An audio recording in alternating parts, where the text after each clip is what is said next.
have no idea why Spirit wanted me to wait this long, but it finally had me put the decks together. You can kind of see the difference. I had the option of opening like an unused deck and like taking brand new cards out so that they would be the same amount of shiny. Maybe I could still probably do that. Should I? I don't know. I'm gonna think about that. It doesn't really bother me that the gilding is like that though, because eventually it will wear and all be the same. But I don't think this is a permanent shift.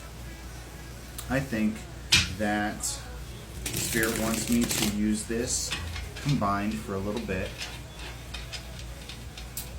and there will come a time to separate them again, kind of like I did with the To My Beloved deck, with the trainer deck. I left them together for probably 2 weeks, and it's actually a little bit easier to shuffle than I thought it would be. I do find some cards are slipping out of my grasp. First card out, Frost. Oh, speaking of which, time to unfreeze.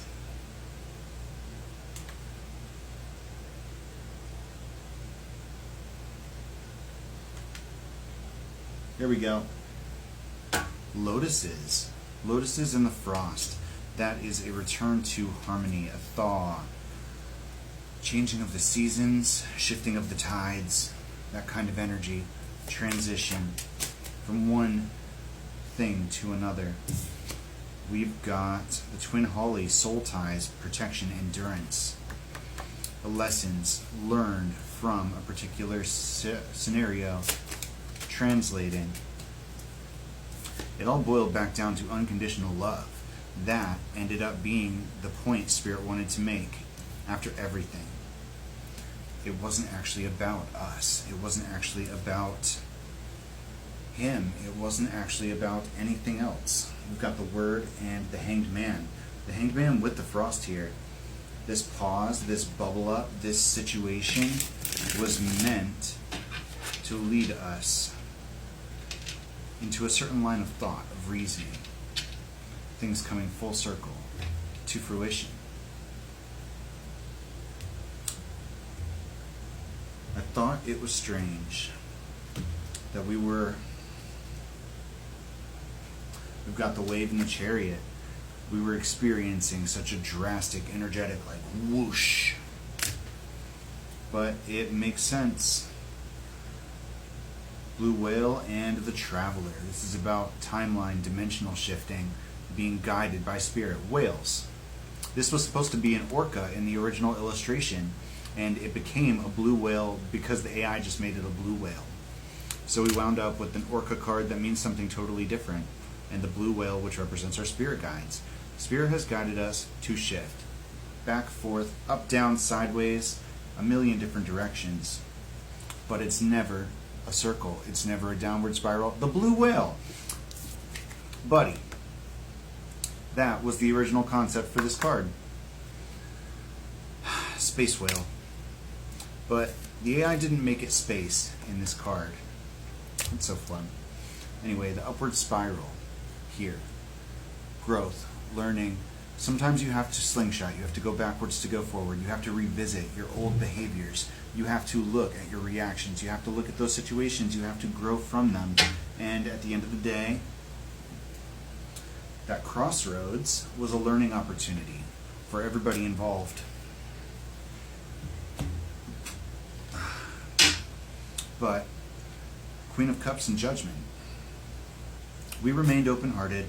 We learned the things that we were supposed to learn about ourselves, and Spirit is guiding us to move forward.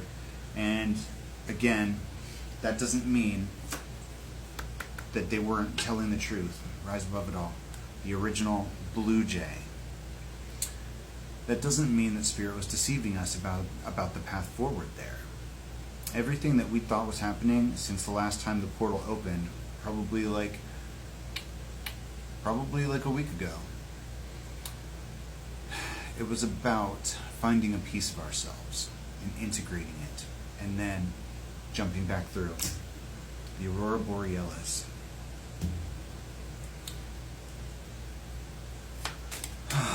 This piece of ourselves had something to do with our return to nature, grounding, the earth. But not just that, the ley lines. It had something to do with the crystalline grid, with our energy centers, unstoppable empowerment, invincibility, with our faith. We had to grab that portion, that aspect of unshakable faith here, Ripple. There was a necessity to go through what we went through in order to communicate that your spirit team's not giving up on you. And there's always going to be arguments, options, about people that commit like unspeakable evils and, like all of that kind of stuff, where their spirit teams clearly aren't backing their behavior. And that's true. There are heinous things that people in this world do that their spirit teams are absolutely mortified about. But that doesn't mean that they're giving up on them. That means that they're in the darkest part of their life. They're in the deepest aspect of their shadow, and they haven't broken free yet. They haven't integrated it. They haven't learned to control yet. And I'm not saying that every case is something that can find redemption. The Black Panther, strength in silence. But Spirit is the one that calls judgment on them.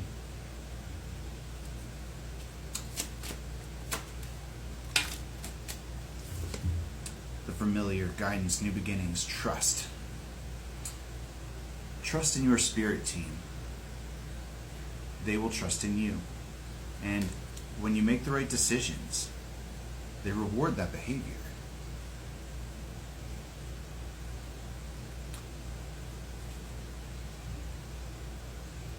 And that doesn't mean you're never going to have things come up.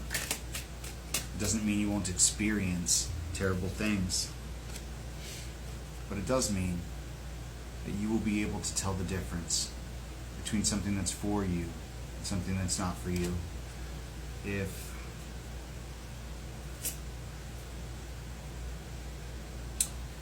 someone's intention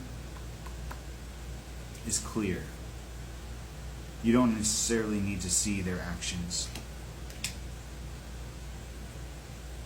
You don't need to prove what you already know.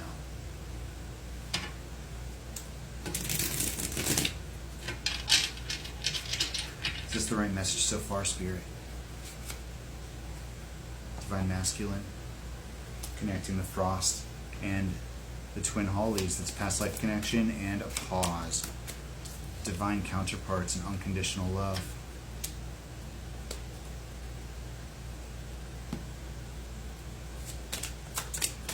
I think we were meant to learn something very valuable here. The Horned Owl, wisdom and discernment. And it was so that we could tell for ourselves what was going on instead of relying on somebody else to give us information. And that is something that we've learned before. But it's something that we needed to reintegrate. That forward momentum, that hope for what could have been.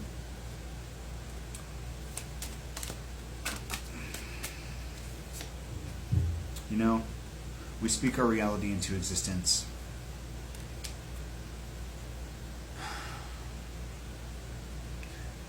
And we will find the person that is meant for us. And if it's that person, if it's this person, it will become